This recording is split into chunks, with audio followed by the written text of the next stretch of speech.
As a resident of the Eurobodalla, Dr Michael Holland has provided specialist obstetric and gynaecological services to Moruya and Batemans Bay district hospitals for the past 16 years or so. But this year, in response to what many in the community perceive to be a potential crisis in local health services, Dr Holland and others took to social media calling for immediate improvement in clinical services in the Eurobodalla and the development of a single new regional or base hospital.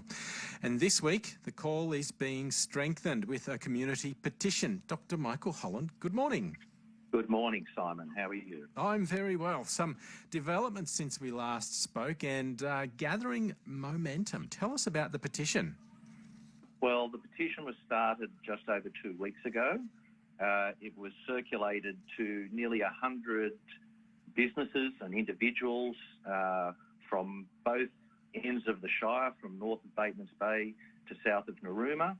And I'm going to need a bigger box to put the signatures in when I deliver it, or when it is delivered to Mr Constance this Friday.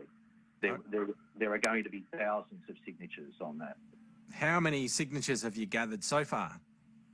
Well, I have to keep a low profile with that because there's a guessing competition going on our website, but let me say it'll be over 2,000, I'm sure. All right, so you're doing it the old-fashioned way with pen and paper, and there's an online petition as well. There was an online petition which gathered over 900 signatures in a week. However, that's not accepted by New South Wales Legislative Assembly, so they have to be presented in the formal written format. Really? Yes.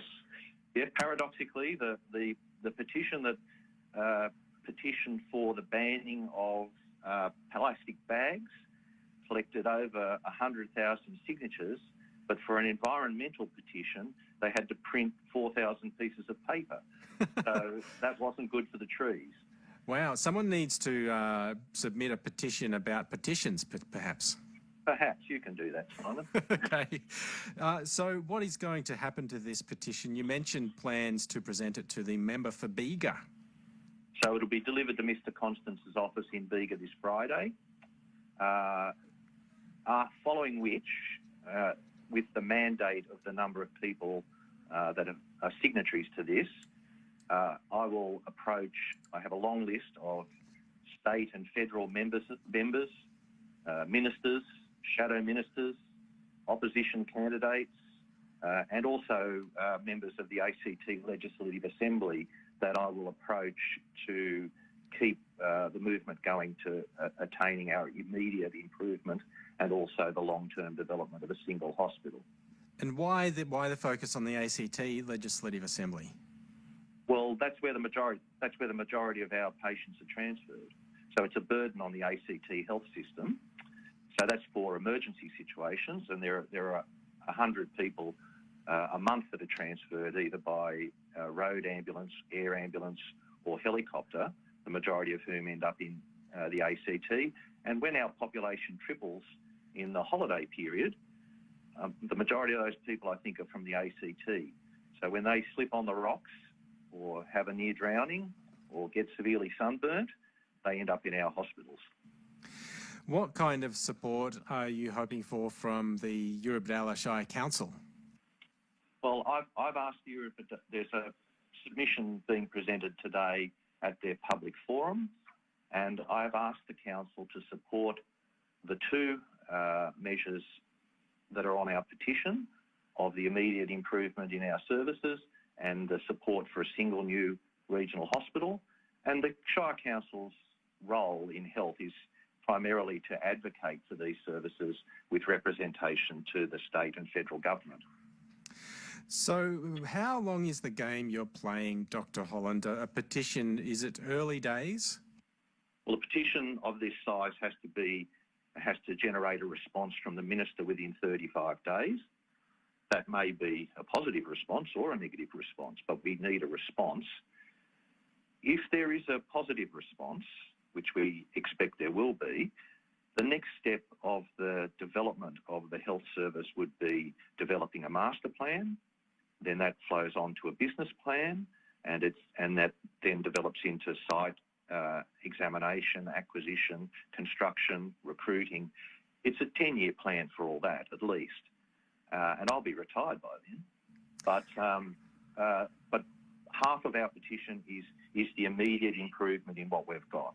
We're disadvantaged from that point of view, as many rural areas are, and we need this immediate improvement in the services at both sites, Batemans Bay and Moruya, to help us in that transition towards getting one single new regional or base hospital. And Dr Holland, have you had a chance to bend the ear of someone in government yet? Do you have any idea what kind of reception you'll receive? Well, there have been. I've personally met with Leanne Atkinson, the candidate for Bega. I've met Fiona Phillips, the candidate for Gilmore. Our electorate federally straddles the two electorates of Gilmore and Eden Monero. I've had a positive response from Mr Mike Kelly. I believe this issue is more than a political issue. The health is an ethical issue, and all parties and at local level as well, we need bipartisan support for this. And it's a win-win situation for all parties and the community if that's attained. Now, of course, politics is heating up at a state and federal election with, we're going to go to the polls on both levels pretty soon. Is it good timing? I think it's excellent timing. It's a bit like a game of poker. Someone's got to make a bid and the others have to match it. So we're trying to get the cards on the table from that point of view. Dr Michael Holland, great to talk to you this morning and to get an update on that. Thank you so much. I'll let you know of the final numbers on Friday. Brilliant. Dr Michael Holland there campaigning and spearheading that campaign for a new regional or base hospital for the Eurobodalla